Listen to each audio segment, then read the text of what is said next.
বাইশটার জাগা মাইরা বইনের জাগা মাইরা পাকা মুসল্লি কপালে কর বালাই দিছে সেজদা করতে করতে।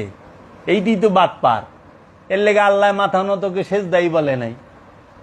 শয়তান রেখা দিলে তুই কারে সেজদা করবি? তুই তো নিজেই আল্লাহ নূরে ডুবে রইছস। আর সেজদা কি? মাথা নত করা। তাহলে এই যে আল্লাহ যে হেনে গুলো আসমান জমিনে যা কিছু আছে সবই তো আমার সেজদায় রত। কার মাথা নিচে আছে? সূর্যের মাথা নিচে আছে, চন্দ্রের মাথা নিচে আছে, আসমানের মাথা নিচে আছে, জমিনের মাথা আছে, গাছপালা তরুলতার মাথা নিচে আছে, কিন্তু আল্লাহ তো কিছু সেজদায় রত। এই সেজদা মানে আল্লাহর হুকুমে চলে।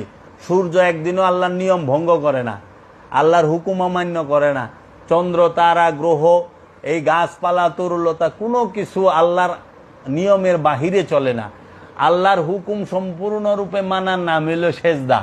মাথা নত করার নাম সেজদা না, তাইলে কলঙ্ক হয়ে যাব। কারণ মির্জা ভরো মাথা নত করছিল সেজদা, এজিদও সেজদা করছে, আবু সুফিয়ানও করছে সেজদা, বুঝছস? তাই বিলা এগুলা সেজদা না। মুনাফিকেরা সেজদা করে নাই, এজিদ নামাজ পড়ে নাই।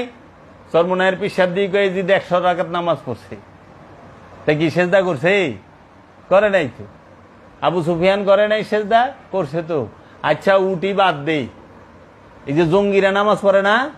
পড়ে তো।